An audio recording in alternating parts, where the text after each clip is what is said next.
Halo pemirsa Bali Avatar, ketemu lagi di channel Bali Avatar di awal tahun 2021, podcast kita yang ke-25 setelah sebelumnya di tahun 2020 kita melewati tahun Annus Mirabilis ya, sebagian tokoh masyarakat menyebutnya begitu, tahun yang sangat sulit ya, tahun yang penuh tantangan. Mulai Maret 2020 kita ngadepin game changer COVID-19 seperti itu kira-kira ya. Nah, Bali Avatar kali ini kita akan membahas soal resolusi di awal tahun 2021 untuk Bali dari Bali Avatar ya. Kira-kira seperti apa, Den? Kita santai aja, mungkin Avatar Den bisa kasih highlight jadi biar resolusi kita ke depan yang sudah kita banyak podcastkan, paling tidak stressingnya bisa dilaksanakan tahap demi tahap, kira-kira begitu. Silakan, Den. Oke, baik, terima kasih Avatar Yoda. Jadi ketemu lagi semua pemirsa Bali Avatar. Terima kasih masih bersama kami, masih bisa join untuk membahas berbagai hal yang memang penting untuk dibahas. Jadi seperti bisa dilihat dari semua episode yang sudah kami buat, kami tayangkan, maka mungkin saudara-saudara semua, sahabat-sahabat semua bisa memperhatikan bahwa ada beberapa bidang, katakanlah begitu ya, beberapa hal yang menjadi pusat perhatian kita. Nah, contohnya misalnya dari awal itu kita membuka episode ini dengan berangkat dari fakta bahwa Bali tiarap akibat pandemi ya, karena bagaimanapun juga itu kan sebuah peristiwa luar biasa ya, peristiwa yang luar biasa, kemudian peristiwa yang bersifat force majeure, tidak bisa kita duga-duga, dan lalu itu juga harus menjadi sebuah lesson bagi kita semua ya, bahwa ada hal-hal yang perlu dipersiapkan, ada preparation yang harus dilakukan ke depan agar peristiwa semacam ini ketika kita menggantungkan hanya pada satu bidang tertentu saja yang sangat rawan dengan ya katakanlah hal-hal seperti pandemi, kemudian adanya terorisme dan sebagainya, itu kan kita selama ini memang kita diberkati dengan banyak kelebihan, dengan banyak keindahan dan juga keunikan budaya, tetapi bagaimanapun juga kita mungkin tidak bisa hanya bergantung sangat sepenuhnya kepada satu sektor saja pariwisata misalnya. Nah, tapi gimana pun juga pariwisata juga menjadi keunggulan kita. Nah, kemudian dari beberapa episode lain juga kami mencoba untuk menawarkan beberapa bidang yang mungkin bisa digarap lebih baik ya, yang selama ini sebetulnya potensinya sangat besar tetapi belum dioptimalkan ya, sehingga kami berharap kita semua sebagai orang Bali khususnya, dan juga mungkin itu bisa menjadi pelajaran bagi teman-teman se-Indonesia di daerah lain, bahwa kasus Bali ini, katakan begitu ya, kasus Bali ini bisa menjadi sebuah ini ya, inspirasi atau setidak-tidaknya insight bahwa ada keunggulan-keunggulan yang harus dioptimalkan, baik itu ditinjau dari sisi comparative advantage-nya ya, maupun competitive advantage-nya ya. Dan semua dari kita tentu tahu masing-masing comparative dan competitive advantage kita di daerah kita masing-masing. Nah, itu kita sudah sempat misalnya tentang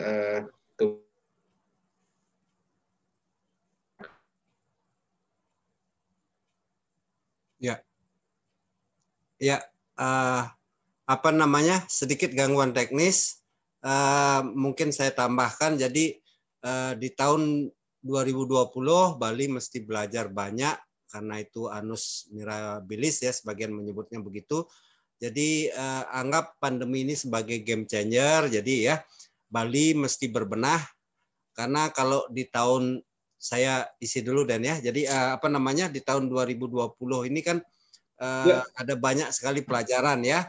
Di tahun 2021 sampai tahun 2022 sebagian pengamat globalis menganggap tahun ini belum tentu mudah. Jadi hati-hati. Jadi otoritas itu mesti smart memimpin, jangan lagi melakukan human error ya, manajemen error dan seterusnya. Jadi ini mesti sudah ada satu semacam formula. Jadi gimana caranya Bali itu mesti mandiri dengan atau sedikit gangguan di pariwisata. Jadi sudah saatnya Bali itu challenge, kita kembangkan challenge Krame, Semeton, Bali ya, baik di Bali, di luar Bali maupun di luar negeri. Jadi bisa nggak kita challenge kembangkan non pariwisata seperti pertanian, perikanan, perkebunan, peternakan, desain, tekstil, big data, kontrol UMKM dan seterusnya sehingga ke depan Bali itu jika ngalamin hal yang serupa nggak terjadi kejadian yang serupa lagi. Kira-kira kalau Avatar Dan seperti apa? Mungkin tadi bisa diteruskan sedikit gangguan teknis mungkin. Oke. Jadi sebetulnya senada dengan itu ya, Avatar Dan, senada dengan itu, dan juga kita tadi sudah sampaikan bahwa hal-hal itulah yang memang harus dikembangkan lagi, dimaksimalkan lagi, karena itu sebetulnya merupakan advantage kita, dalam arti itu competitive advantage kita, itu juga comparative advantage kita. Kan itu dua hal yang memang sudah sangat dipahami oleh semua sahabat, semua teman-teman di Bali Avatar ya. Hanya saja kadang-kadang memang pemahaman kita tentang itu belum dibarengi dengan policy-policy yang maksimal untuk mendukungnya. Baik dari itu pihak pemerintahan, pemegang kewenangan, dan para stakeholders-nya. Sehingga kita memang masih perlu mendiskusikannya, membicarakannya dengan semua elemen, dengan semua komponen masyarakat Bali, agar kita semakin tingkat awareness kita juga semakin tinggi terhadap hal-hal tersebut. Dan sebetulnya itu saja ya, Avatar ya.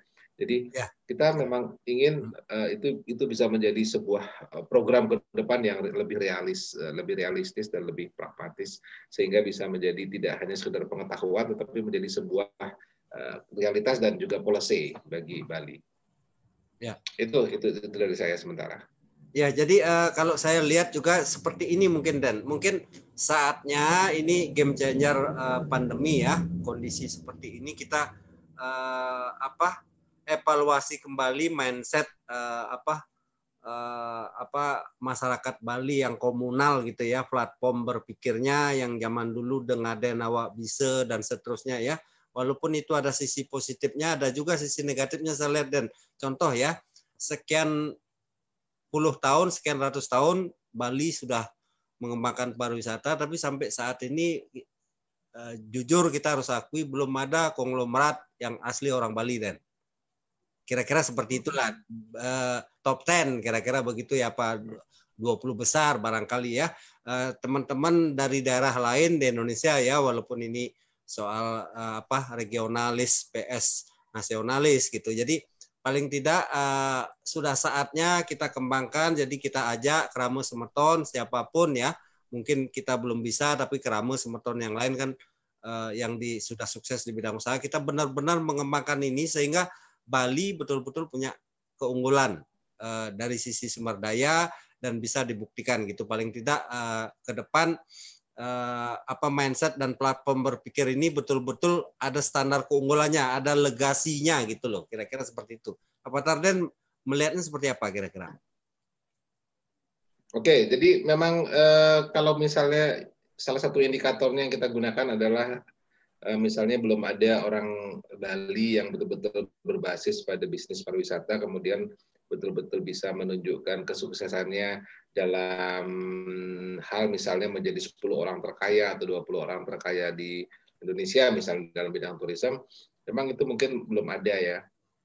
Tetapi juga itu tidak lepas dari cara berpikir, dan mungkin memang di Bali kita harus akui sikap cara berpikir komunal itu, bahwa kadang-kadang tidak ingin terlalu menonjolkan diri ya, tidak ingin terlalu menonjolkan diri, karena nanti kalau ingin berbeda sendiri dengan masyarakatnya, dengan lingkungannya, itu merasa itu tidak elok gitu, katakan begitu, dalam sistem nilai orang Bali.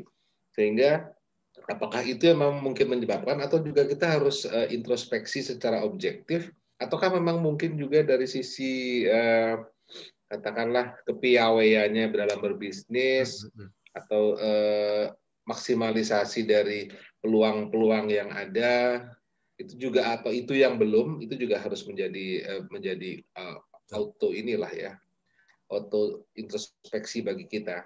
Artinya itu menjadi sebuah PR bagi kita juga. Apakah memang kita memang masih belum bisa mencapai sebuah tahap itu memang karena kitanya masih ada inilah ya, hambatan mental ya, mental block untuk bisa maju, ataukah memang dari segi capability kita yang memang kurang. Nah, itu kan kedua-duanya memang perlu diperbaiki ya. Nah, mudah-mudahan setelah ini nanti, setelah ada kesadaran bersama yang mungkin lebih baik dari kita semua, kita bisa menganggap itu sebuah target, sebuah goal yang memang halal-halal saja untuk dicapai. Jadi bukan lagi sesuatu yang tabu dalam era seperti ini. Karena kita juga harus membuktikan bahwa kita memang jagonya di bidang pariwisata, dan salah satu indikator yang formal, indikator yang bisa oleh orang khalayak dilihat sebagai sebuah bukti adalah misalnya seperti itu. Mudah-mudahan saja nanti dalam waktu ke depan ada orang Bali yang bisa mencapai tahap itu. Itu menurut saya ya. Mudah-mudahan nanti kita bisa nanti ini teman-teman di Bali bisa untuk memperkaya percakapan podcastnya. Jadi saya lihat literasi soal, ada YouTuber namanya Lia Lestari ya, dia buat cerita soal Sabdo Palon dan seterusnya. Di situ diceritakan bahwa keunggulan-keunggulan kelebihan Majapahit itu hampir 100% diwariskan ke Bali pada saat itu ya, walaupun ada perjanjian 500 tahun kemudian gitu. Nah, yang saya mau katakan adalah Bali sebenarnya sudah ada titipan legasi gitu loh, heritage-nya itu jelas loh, Dan. Jadi standar keunggulannya harusnya jelas juga. Nah, ini potret yang saya mau sampaikan tadi, bahwa di Bali mungkin karena Dengaden Awak Bisa dan seterusnya, jadi komunal banget gitu. Jadi sampai lupa bahwa harus ada terobosan sendiri. Kenapa saya bahas itu? Karena konsep Bali Mandiri itu kan suka nggak suka, kita nggak bisa lepas dari Bali Alchemy gitu ya. Jadi kemandirian sektor usahanya, juga kekuatan sektor usaha betul-betul harus menunjukkan power gitu. Jadi paling tidak kalau ada sesuatu kelak, katakanlah negosiasi untuk Bali. Jadi kalau kita kelas menengah ke atasnya itu sedikit, itu daya tawar kita rendah, Den. Kalau menurut saya seperti itu ya. Jadi karena itu kita dukung Krama Semeton yang bergelut di bidang usaha gitu ya, untuk menjadi konglomerasi dan seterusnya. Syukur-syukur ke depan Bali menyatukan sikap, paling tidak punya sikap gitu loh, sama seperti beberapa suku di luar negeri maupun di luar Pulau Bali. Untuk di Indonesia, untuk di Nusantara kan ada beberapa suku yang punya kelebihan kompak dan seterusnya. Jadi sudah saatnya Bali Alchemy ini paling tidak membahas soal itu. Jadi kenapa saya bahas itu? Karena menurut teori konspirasi, jadi game changer pandemi ini ada dua kemungkinan. Karena nature ya, karena terjadi karena alamiah, satu lagi karena disetting oleh konspirasi dan seterusnya. Jadi anggaplah keduanya ada sisi benarnya gitu. Tapi kalau kita nggak punya menganggap ini begitu sederhana, biasa-biasa saja, jadi saya khawatir ke depan orang Bali nggak punya apa ya, Dan ya. Jadi hak negosiasi yang kuat gitu loh. Gampang sekali kita diacak-acak. Kira-kira seperti itu. Kalau Pak Tardan kira-kira seperti apa melihatnya? Mungkin masih ada waktu Bang Salim. Oke, jadi baik ya. Jadi mungkin juga bisa menjadi semacam ini ya. Jadi bargaining position kita memang harus kita tingkatkan ya. Bargaining position kita, posisi tawar kita itu harus betul-betul kita tingkatkan. Karena apa? Karena apalagi kalau tadi dihubungkan dengan adanya semacam kepercayaan atau pandangan bahwa kita sebetulnya mewarisi beberapa keunggulan Majapahit ya. Dan Majapahit sudah tidak disangka lagi adalah sebuah kerajaan dengan sebuah achievement yang luar biasa pada zaman itu. Nah, untuk menjadi itu tentu kita juga perlu menciptakan sebuah power ya, dalam diri kita power, dan kemudian kita mensinergikan semua potensi. Dan untuk itu memang tidak ada jalan lain kecuali kita memiliki suatu common common consciousness, jadi kesadaran bersama bahwa kita orang Bali memiliki sebuah tanggung jawab kita juga mendapatkan sebuah destiny untuk menjadi penerus dari sebuah keunggulan masa lalu yang memang mungkin harus di resurrection, dibangkitkan kembali. Dan itu memang bukan hal yang keliru, karena bagaimanapun juga banyak hal positif yang bisa kita lihat dari sejarah, dari histori itu. Nah, terlepas dari semua itu, apakah target-targetnya mana yang menjadi prioritas kita, tetapi setidak-tidaknya kita melihat, kita sadar bahwa Bali belum mencapai titik optimalnya, titik maksimalnya. Dan kita percaya bahwa itu bisa dicapai dengan sebuah prasyarat-prasyarat antara lain bahwa kita harus kompak secara internal, kita merubah sedikit beberapa mindset yang mungkin tidak lagi kompatibel dengan zaman sekarang. Lalu kita juga mencoba. Jadi bahwa bisa mulak itu memang sebuah hal yang bagus sebetulnya, tapi kita lebih kontekskan lagi kepada kebutuhan kita untuk bisa eksis dan bisa survive di zaman yang semakin kompetitif. Itu sebagai sebuah nilai luhur, itu menjadi kebutuhan bagi kita. Itu saya pikir. Ya. Oke. Ya, jadi kalau teori geopolitik, geo interest gitu ya, kan ada nation interest, ada nation survive gitu ya. Kalau tentara bilang ada proxy war, sekarang itu orang perang udah pakai sosmed aja, jadi globalis PS nasionalis. Kalau saya mungkin tambahkan untuk Bali Avatar, regionalis PS nasionalis. Jadi walaupun kita di kerangka nasional, paling tidak secara regional kita harus mandiri juga, dan jadi paling tidak ke depan di master plan dan blueprint 100 tahun ke depan, kalau Bali harus buat seperti itu, betul-betul ini dilakukan sehingga ke depan kitalah sebagai generasi yang sadar dan harus konsisten mengingatkan kepada Krama Semeton lain yang belum sadar soal ini. Jadi ke depan Bali itu orang Bali betul-betul bukan hanya jadi objek, tapi bisa jadi subjek, kira-kira seperti itu, Den. Nah, mungkin tambahan terakhir dari Avatar Den, sedikit barangkali. Oke, baik. Jadi sebetulnya saya yakin kalau Krama Bali sebetulnya semua sudah sadar itu ya. Cuman memang diperlukan ada sebuah gerakan bersama saja. Kesadaran itu sudah ada, sudah muncul, tetapi harus direalisasikan menjadi sebuah gerakan bersama. Nah, gerakan bersama ini tentunya akan lebih mudah bisa diwujudkan apabila ada sebuah katakanlah komunikasi yang lebih lancar di antara kita semua. Dan ini sebetulnya kami hanya ingin menjadi katalisator, menjadi untuk ingin agar membuat persoalan-persoalan ini bisa didiskusikan dengan lebih terbuka dan lebih intens, agar kesadaran bersama yang sudah muncul itu juga bisa menjadi sebuah hal yang menjadi gerakan bersama, ya. Dan mudah-mudahan itu bisa, cita-cita kita bersama yaitu ya Avatar, mudah-mudahan ini bisa memancing, kemudian menggerakkan dan mengintensifkan pembicaraan-pembicaraan tentang hal ini, sehingga akhirnya apa yang kita harapkan bersama, Bali menjadi lebih jelas arahnya ke depan, itu akan bisa terwujud.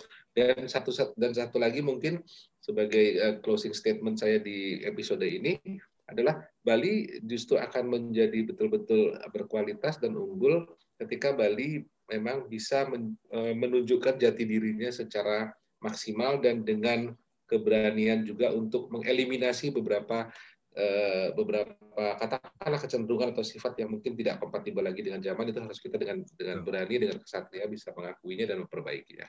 Itu mungkin ya dari saya untuk episode ini. Krama Semeton Bali Avatar, demikian podcast kita, resolusi di awal tahun 2021.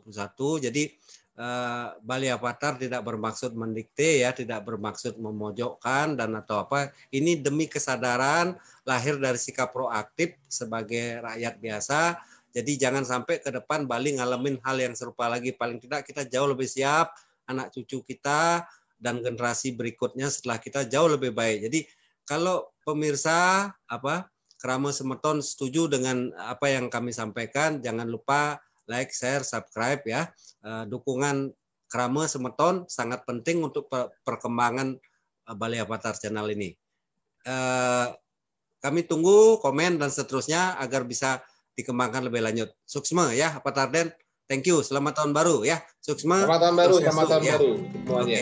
Terima kasih. I keep a photograph in which we were in love, caught in your eyes. sunrise. I barely even knew who you were. What did you do? I didn't care, 'cause you. So baby, don't worry, you are my